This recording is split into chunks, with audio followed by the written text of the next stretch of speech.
ओम शांति। 13 मार्च 1971 की अव्यक्त बाप दादा की अव्यक्त वाणी है। हेडिंग है बंधन मुक्त आत्मा की निशानी। जो भी यहाँ बैठे हैं वह सभी अपने को बंधन मुक्त आत्मा समझते हैं, अर्थात सभी बंधन मुक्त बने हैं। वह अभी तक कोई न कोई बंधन है। शक्ति सेना बंधन मुक्त बनी है। जो समझते हैं कि सर्व बंधन मुक्त बने हैं वह हाथ उठाएं। सर्विस के कारण निमित्त मात्र रहे हुए हैं वह दूसरी बात है, लेकिन अपना बंधन खत्म किया है। ऐसे समझते हैं कि अपने रूप से बंधन मुक्त हो करके सिर्फ निमित्त मात्र सर्विस के कारण इस शरीर में कर्तव्य अर्थ बैठे हुए हैं। जिन्होंने भी हाथ उठाया वह कभी संकल्प मात्र भी संकल्प व शरीर के परिस्थितियों के अधीन व संकल्प में थोड़े समय के लिए भी परेशानी व उसका थोड़ा भी लेश मात्र अनुभव करते हैं व उससे भी परे हो गए हैं। जब बंधन मुक्त हैं तो मन के वश अर्थात व्यर्थ संकल्पों के वश नहीं होंगे। व्यर्थ संकल्पों पर पूरा कंट्रोल होगा। परिस्थितियों के वश भी नहीं होंगे। परिस्थितियों का सामना करने की संपूर्ण शक्ति होगी। जिन्होंने हाथ उठाया वह ऐसे हैं।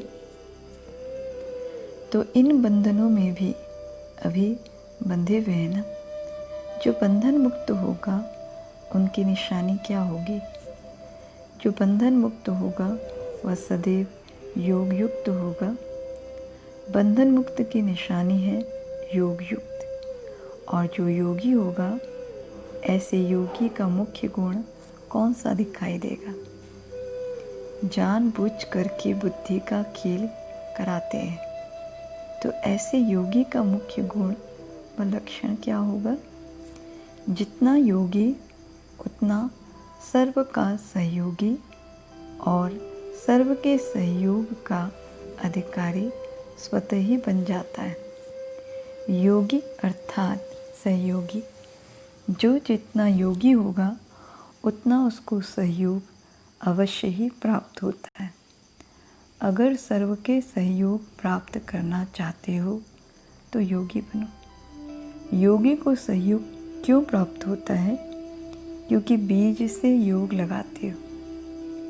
बीज से कनेक्शन अथवा स्नेह होने के कारण स्नेह का रिटर्न सहयोग प्राप्त हो जाता है,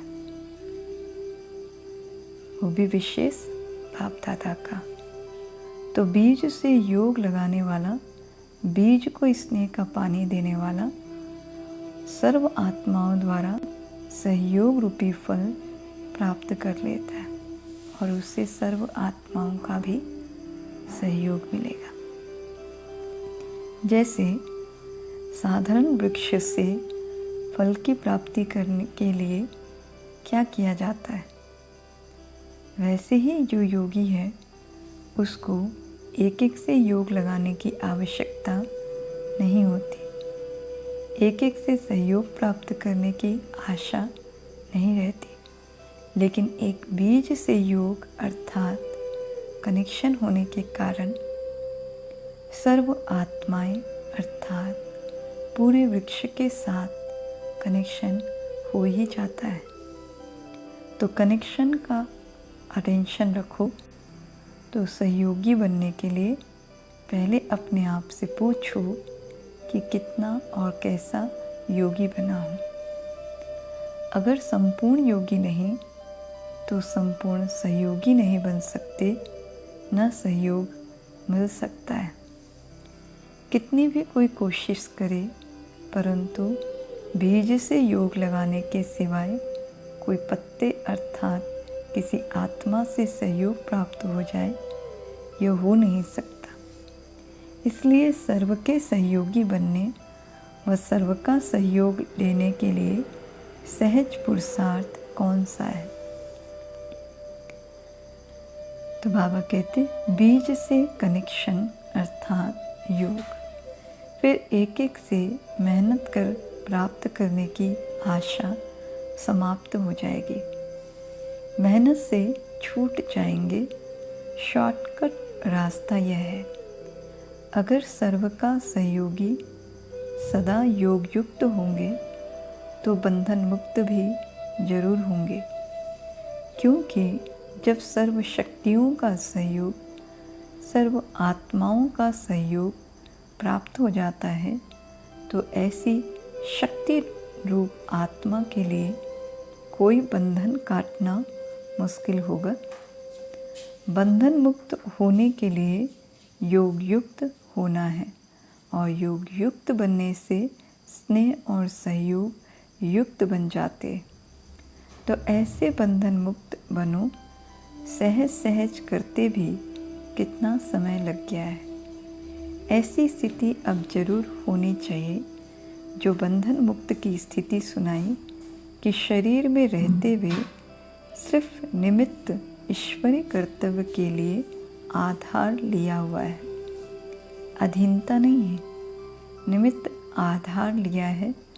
जो निमित्त आधार शरीर को समझेंगे वह कभी भी अधीन नहीं बनेंगे। निमित्त आधार मूर्त ही सर्व आत्माओं के आधार मूर्त बन सकते हैं। जो स्वयं ही अधीन है वह उद्धार क्या करेंगे? इसलिए सर्विस की सफलता भी इतनी है जितनी अधीनता से परे हर एक है। तो सर्व की सफलता के लिए सर्व अधीनता से परे होना बहुत जरूरी है। इस स्थिति को बनाने के लिए ऐसे 2 शब्द याद रखो जिससे सहज ही ऐसी स्थिति को पा सको। वह कौन से 2 शब्द हैं? जब बंधन मुक्त हो जाएंगे तो जैसे टेलीफोन में 1-2 का आवाज़ कैच कर सकते हैं, वैसे कोई के संकल्प में क्या है वह भी कैच करेंगे। अभी अर्जुन बन रहे हो इसलिए सोचना पड़ता है। 2 शब्द हैं, एक साक्षी और दूसरा साथी। एक तो साथी को सदैव साथ रखो, दूसरा साक्षी बनकर हर कर्म करो। तो साथी और साक्षी ये 2 शब्द प्रैक्टिकल में लाओ तो ये बंधन मुक्त की अवस्था बहुत जल्दी बन सकती है। सर्वशक्तिमान का साथ होने से शक्तियाँ भी सर्व प्राप्त हो जाती है और साथ साथ साक्षी बनकर चलने से कोई भी बंधन में फंसेंगे नहीं। तो बंधन मुक्त हुए ना। इसके लिए ये 2 शब्द सदैव याद रखना, वह योग वह सहयोग। दोनों बातें आ गई, योग व सहयोग, साथी और साक्षी। अब ऐसा पुरुषार्थ कितने समय में करेंगे? बिल्कुल बंधन मुक्त होकर के साक्षीपन में निमित्त मात्र इस शरीर में रहकर कर्तव्य करना है। अभी इस बारी यह अपने आप से संकल्प करके जाना, क्योंकि आप टीचर्स लोगों को सहज भी है।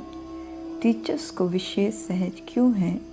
क्योंकि उनका पूरा जीवन ही निमित्त है। समझा? टीचर्स हैं ही निमित्त बने हुए, तो उन्हों को यह संकल्प रखना है कि इस शरीर में भी हम निमित्त मात्र हैं। यह तो सहज होगा ना। इन गोपों अर्थात लोगों को तो फिर डबल जिम्मेवारी है, इसलिए इन्हों को युद्ध करनी पड़ेगी हटाने की। बाकी जो हैं ही निमित्त बने हुए तो उन्हों के लिए सहज है। आप माताओं के लिए फिर सहज क्या है? जैसे उन्हों को इस विशेष बात के कारण सहज है, वैसे आप लोगों को भी एक बात के कारण सहज है। जो प्रवृत्ति में रहते हैं उन्हों के लिए सहज बात इसलिए है कि उन्हों के सामने सदैव कॉन्ट्रास्ट है। कॉन्ट्रास्ट होने के कारण निर्णय करना सहज हो जाता है। निर्णय करने की शक्ति कम है, इसलिए सहज नहीं भासता है। एक बार जब अनुभव कर लिया कि इससे प्राप्ति क्या है, फिर निर्णय हो ही जाता है। ठोकर का अनुभव एक बार किया तो फिर बार बार थोड़ी ही ठोकर खाएंगे। निर्णय शक्ति कम है तो फिर मुश्किल भी हो जाता है। तो यह प्रवृत्ति में अथवा परिवार में रहते हैं, उनके अनुभवी होने के कारण, सामने कॉन्ट्रास्ट होने के कारण धोखे से बच जाते हैं। जो वरदान के अधिकारी बन जाते हैं वह किसी के अधीन नहीं होते। समझा? तो अब अधीनता समाप्त, अधिकार शुरू। कब कोई अधीनता का संकल्प भी न आए, ऐसा पक्का निश्चय है। निश्चय में कभी परसेंटेज नहीं होती। शक्ति सेना ने अपने में क्या धारणा की है? जब स्नेह और शक्ति समान होंगे फिर तो संपूर्ण हो ही गए। अपने शूरवीर रूप का साक्षात्कार किया है। शूरवीर कभी किसी से घबराते नहीं, लेकिन शूरवीर के सामने आने वाले घबराते हैं। तो अभी जो शूरवीरता का साक्षात्कार किया, सदैव वही सामने रखना। और आज दो शब्द सुनाए वह सदैव याद रखना। कौन से दो शब्द? साथी और साक्षी, योग और सहयोग। अच्छा, ओम शांति। ओम